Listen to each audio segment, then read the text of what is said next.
Someone is asking if she should pray for others. And in this case, how to pray for others without interfering in their destiny and karma. On a certain level of understanding, we know that we should not pray for anyone while in our prayer work we have not reached an elevated level of concentration and concentration on in our being. This is a level of understanding. It's not for everyone. Because there are people who pray emotionally or who pray mentally, and they like praying for others. And if they like to do it and they feel well doing it, they should do it, because it's better to pray for others than to talk bad about others. There is no comparison. So instead of talking bad about others, praying for others, you are doing it's better than talking bad. But there are more elevated levels of being and working. And on another level of consciousness, we don't pray for anyone while our prayer and while our focus is not on our best level. This because if we pray from a mental level, emotional level, we are emitting to others, we are emitting thoughts, waves, stimuli to others, which could interfere in other states. So we could start to be responsible or co-responsible for that which happens to others from then on. And if the strength of our prayer and the strength of our thought has changed anything in others or has influenced others telepathically in some degree in a wrong direction which had not been foreseen by the spirit of others, we are then responsible for everything that happens there. Now, this is not the only level of prayer that exists. We could pray mentally, and this is the result. We could pray emotionally, and this is also the result when we pray for others. But if we place ourselves on our best level, that is, if we are already in an elevated level of our beings, where our concentration, our presence is on a level beyond this brain and emotional mechanism, then we are on a plane of energy with our consciousness that is beyond this material karma. When then our prayer is on this level beyond human mental, when we are in silence and peaceful and harmonious on this very elevated level, then, being on this level, you can pronounce others' names. Because then you don't create karma, because you are pronouncing others' names where there is no longer material karma. This is not interesting for others, because emotional people are always in a hurry to resolve their problems, and they think they will pray for others to resolve their problems, and with this they are creating karma and eventually collaborating for others to do something that had not been foreseen for them. This is something that we understand that is others' good, but we really don't know if it is. So here, if in our prayer exercise, or if in our interiorization, or in our silence prayer work, we reach this level beyond our thought, beyond our will, beyond our intention, if we are on a level of energy that is very elevated, everything that is placed there, names of people, situations, all of this is surrendered to this level of energy. So something that you are asking for will not will not happen. You have rendered the service to place the situation of others inside of there, and it is this level, this impersonal energy, this elevated energy that is going to work on the subject. It's going to include the subject, it's going to include others, and this is truly a great work. This is the sort of help that the great initiated grant us. No being who has an elevated consciousness prays for others. What they do is to be stable on their greatest level, and on that level they pronounce our name. With this, they don't need to know what is happening with us. They don't need to know what we are in need for. And they don't try to know what has happened afterwards. It's a work of simply placing oneself on our best level and then remember others. These prayerful beings of high category place themselves on the highest level, and from there they think about us, and there everything that is supposed to happen happens. The conclusion that is taken from this is that we first of all must learn how to pray, so that afterwards we can pray for others. Otherwise, we are really interfering in a process that we don't know. That is, we first train ourselves in prayer, reach prayer, and then after really praying, we are going to work with prayer. But this path of search for prayer and learning in prayer brings a lot of benefit to the world, even if we are not consciously there wanting to do anything, because we know we are interfering rather than truly doing.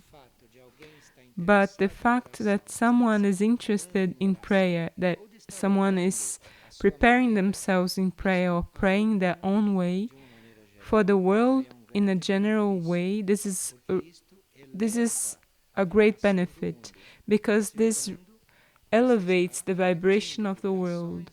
By praying, you are emitting vibrations, you are on a level of intentions that is much higher than a common mind, a common activity of expression working. And someone asks if silent prayer, if it's more efficient than spoken or sung or thought prayer. The formal prayer, the spoken prayer or sung prayer or thought prayer, this prayer that uses formulas even, this sort of prayer, if it's using a positive formula, it is always doing a positive work in beings initially, because it is an external work, it is a superficial manifestation of the being, and they are in the control of the forces that are there, working there. So if they are pronouncing a formal prayer, they are there knowing the meaning of what they are saying, their mind is connected to that meaning, so there is no risk in this. There is the positive side of this activity. Now, silent prayer, the prayer that is not formal at all, the silent prayer that is our trying to be in our inner worlds informally, to be quiet still there, this is not for everyone. This is not for everyone because some who don't have their minds trained in this concentration have their minds and brains tired of being insisting in silence, in emptiness, when it would be better for their minds and brains to be busy with a formula of prayer, with a song or mantra, to be occupied with a text, with a formal prayer. Because then the brain and the mind will be occupied with that way of praying, and the intention of the individual is there, is developed there, and everything that could happen of positive will gradually happen. If they start praying a silent prayer, what the brain and the mind begin to produce during that effort of being paralyzed, this could be a reaction, or they could be occupying themselves of things that are even opposite to the individual's intention. This when the brain and the mind are still not used to this. And there are many people who abandon formal prayer, who abandon these explicit ways of prayer and expressing oneself, and dedicate themselves to be in silence. And they can observe that for not being prepared for this, the worst things they have kept begin to come from their subconsciousness, because the brain and the mind, compressed to be quiet, do not find something to be occupied with, and so this mind goes down to the subconsciousness and brings to the brain everything that shouldn't or was not supposed to be brought to the mind at that moment. So this is delicate, and we should gradually change our process of praying if we want to change. Because some people are very well with formal prayer, but those who want to change the process should do it gradually. They should do it little by little and not suddenly, abruptly. Because with this, they are going to find a tiredness, an incapacity to really realize prayer. And this brings discouragement to people. So we shouldn't be at all in a hurry to abandon formal prayer. Now, if you want to evolve in prayer, if you want to do other sorts of prayer, you can do your formal prayer and dedicate some moments in the middle of the prayer or in the end of the prayer, silent prayer, but short prayer. You should do this effect before the subconscious begins to move. When the subconscious begins to move, it's better to end it. If you do formal prayer, if you do the exercise that we are trained to do, and in the middle or the end of the exercise, you put those moments of silence. And with this, we can train ourselves. And with this, we can gradually learn, and our beings, our minds, our brains, our emotional bodies, and even the etherical bodies begin to get used, to adapt, to be attentive, to be turned to their inner worlds without any formality. But this is done little by little. If this is done without a hurry, without ambition, and without preoccupation, you are going to see that the period of silence within the formal prayer does not only gradually increases, but you are going to suddenly feel the need of making the silence. But this need of being silent could not come in the moment of prayer. The moment of prayer could go through regularly with your formal prayer, with your effort to be concentrated, with your moments of silence without formal prayer. And this moves normally, day after day. But with this placing of silence in the middle of formal prayer, at any moment you could feel the need for silence. You are working, you are walking, you are moving from one place to another, and you feel that need for silence. And sometimes the circumstances do not lead you to make physical silence, because you could feel this need for silence being together with other, or on an airplane or a train, and you feel the need for silence. And then you're going to gradually learn how to respond to this need for silence, regardless of what you are doing outside, and regardless of what is happening outside. The higher self, when they see that we are entering the path of prayer or silence, the higher being uses all these resources for us to perfect ourselves, for us to reach this concentration and this alignment. It is the higher being themselves that could send a need for silence when you are speaking, or when you are in an external activity. The higher being sends it for you to train, for you not to be conditioned to do silence only when everything is prepared for this, because not always everything is prepared for this. So if we feel need for silence at this moment, I be silent while I am speaking. You are in silent while you are listening. And if we do other things, we are in silence. These things don't impede you to be in silent prayer. If you are working or speaking to someone, this impedes you to do a formal prayer, because you cannot speak to the person and at the same time be singing your prayer. But silent prayer, there is nothing that impedes you. You could be doing whatever you are doing, and whatever is happening, you can be inside of you in silence and praying. This possibility is very important for service.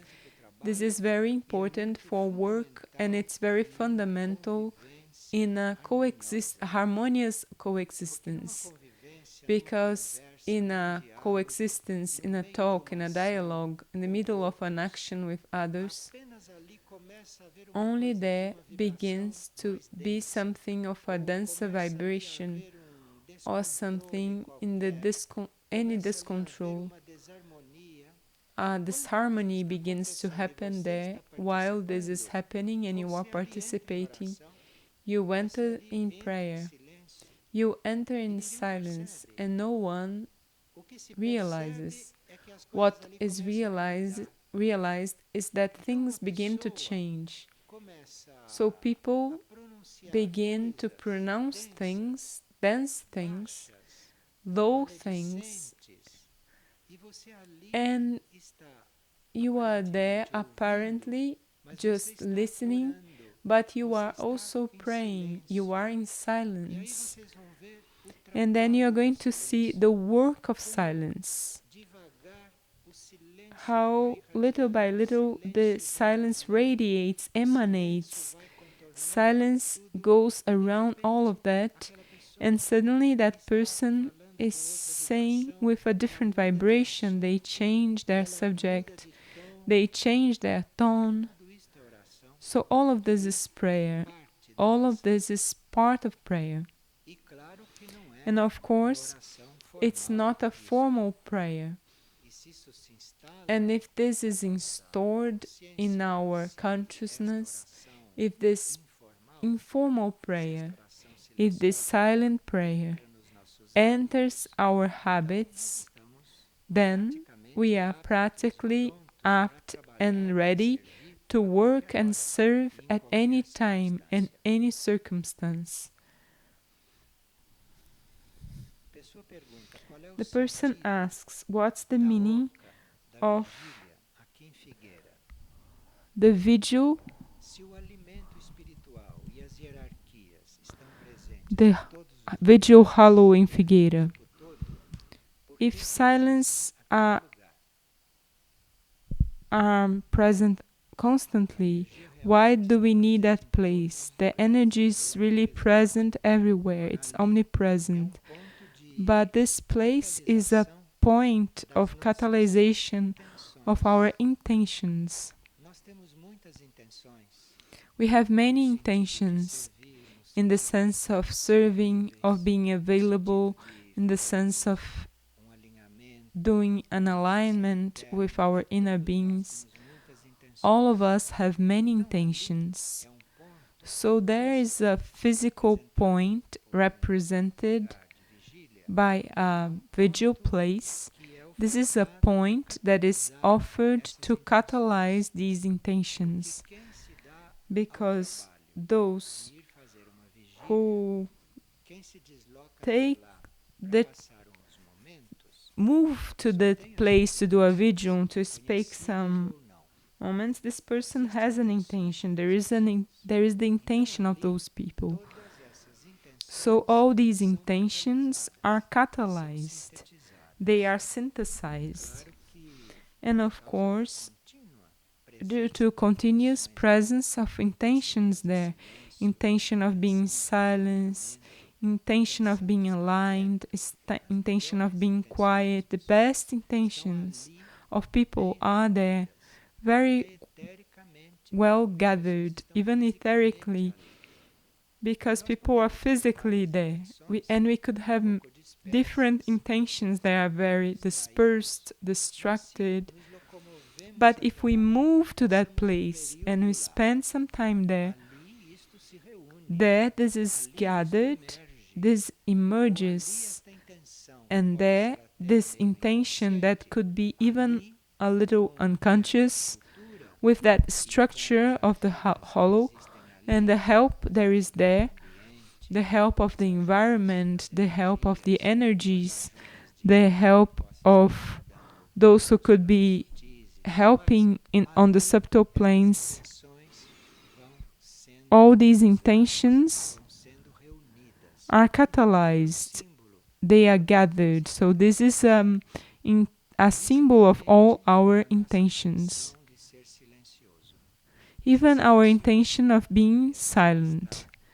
Being silent means to be dedicated, occupied in the only necessary thing. So if you are turned, if you are dedicated, if you are living in function of the only necessary thing, which is your being, that which you are inside, and your being, that which you are in the cosmos, then you enter a state of silence. And this is the silence that exists there. As we are not very used to keep this state and keep this proposal and intention for a long time, because we are very distracted in the material world, and we need help to do this. And this help comes mainly from our inner beings that stimulates us to do this. But it's good that the environment may also help. It's good for the environment also to collaborate. That it's an environment that won't distract us and pull us out. That will not lead us to be considering other things while we are in there. So the environment helps. But there is really a catalyzation, a gathering. There is a synthesis there of intentions. And those who do the inner work of the vigil, those who carry out this work internally, those are the ones who get these intentions and send them upwards. So we could not have this mechanism completely prepared, but we put our intention there. Our intention is added up to all other intentions, And the inner work gradually raises those intentions, offering those intentions to the heights. So this is an offering. It's not an offering of one person or two or three. It's not an individual offering. It's an addition of offerings. So it's a place that has a certain strength. And we could collaborate for this strength to be kept, for this strength to be developed, depending on our attitude there and depending on our understanding for these facts. But if we go there a little mechanically, automatically, and a little out of order, so we are not collaborating so much for this to be kept and matured and evolve.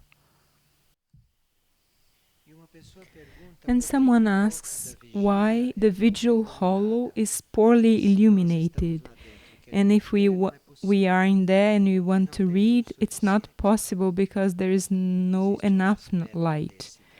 There is an aspect of this work of the permanent vigil, which is our having an opportunity of perceiving things internally. So this is why this place is created in the middle of nature, a place that is not close to other things, that not so many people go, so that it can be renewed. So there is a series of factors there that, among other things, allow us to gradually perceive things internally. So one of the first senses that flourish or emerge when we are in this line is the inner sight. This is one of the first inner senses that flourishes. By inner sight, we don't understand only the individual seeing things with their eyes closed. These are ways of knowing things internally with the help of vision or the help of sight, the inner sight. And for this to have as fewer obstacles for this to happen as possible, the fewer the external illumination, the best. And it's we are sorry that the vigil cannot happen in complete darkness, because then this would be completely carried out as an offering. So here, as complete darkness is not possible for us to do the vigil without seeing anything, because this capacity would then be much facilitated to do the vigil. This is the reason why the illumination there is moderate. If we remain the correct time in this state of turning inwards, and if we are helped for an environment, if we are not stimulated by anything, and therefore we should have little illumination and see as little as possible and be distracted as little as possible. So if we find the correct time for all of this, because we need some time for these things to make an effect, then there we would have the possibility of being much more awake internally, not only from the sight standpoint, but also from the standpoint of other senses also. And many may not know how to regulate their time in the vigil. They may not know how to deal with this time and stay too long there, or too little, not know how to control this time. So this person is asking why in a place like this there are people who go for the vigil and they fall asleep there. How could this happen? Is this lack of consciousness, lack of awareness? It could be not lack of awareness, it could be lack of regulating the time, because the person doesn't know the right time to be there awake. If for 2 hours they cannot be awake, if they cannot be lucid, They must regulate their time. They must be in contact with the people who organize the vigil and create a different time for them. All of this is established. All of this is organized. Now, not all the cases of us feeling asleep is lack of knowing how to regulate the time we are there. This could happen also for other reasons. Even also because while we are asleep physically, the vigil may be happening in a better way than if we were there awake. So there are things, there are many aspects, many sides, which have different values for us. And even with us, things could happen in a way and have a value, then the same thing have a different value. In a certain moment, I could fall asleep there because it's positive for me to fall asleep, and another time, it could be because I fell asleep because I'm inattentive, disattentive, not aligned, because I didn't calculate my time there. All these things could happen to us in different moments. But it's good for us to have all of this in mind, for us to be aware of these things, because this values our work offering. It gives more value to our work and to the offering that is being made to be there. And here they ask if foot washing is healing for the body or if it has a different meaning. Yes, you could there wash your feet and this be a therapy, a procedure that will relax you. This is a procedure that will place you in a different energy that will renew you. If it's current water, this will flowing water, this will renew you. It's an energetic thing, an etheric thing. And if you go there only for this, you can do the foot washing and you will feel revitalized, and this is enough. Now, if you are collaborating with the process of purification in yourself, then the foot washing is something different. If you are conscious that you want to purify yourself, that you are resolved to love the purification that is happening, if you are beside purification, if you are assuming the work of the law of purification in you, you are going to see that you can do this work of purifying yourself until a certain point, because then you will need some help. The foot washing represents this help. The foot washing represents this purification that we cannot do. We do the purification up to a certain point, and this is done. But a part remains as a leftover. A part is connected to our vehicles. So we clean ourselves, but the sole of our feet, the feet are not completely clean. And this needs some help. It needs a different sort of cleanliness. It needs a purer energy than ours. This represents a purer energy represented by water.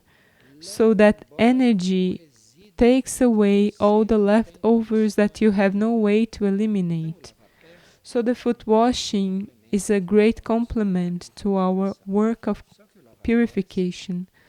But foot washing is this whole inner process which is represented by the concrete physical foot washing. So if you are doing the physical foot washing there and you have all of this in mind, if you are there conscious that you have things that you do not manage to eliminate, but you want to eliminate, and if you surrender this to the energy of purification of your purest levels, at that moment, something could happen, which is a union between what happens internally and what happens on the physical plane.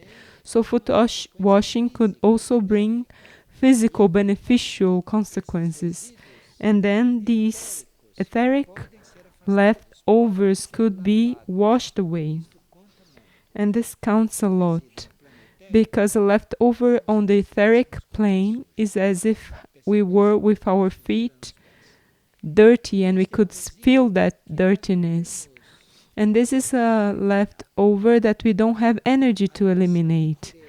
Our impurity is so old, so rooted, so installed, that at the moment we wake up to clean ourselves, we cannot do this completely, because it's very old.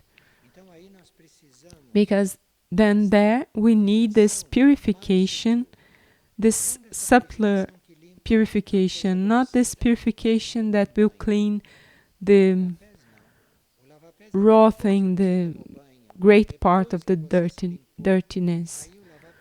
The foot washing is after the bath, the shower.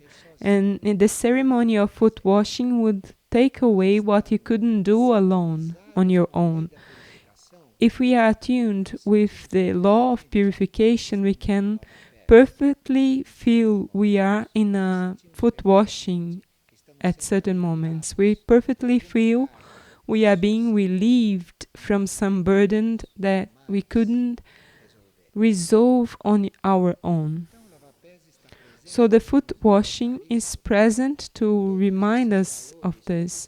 All these values, all these symbols, all these processes, all of this belongs to collective unconscious.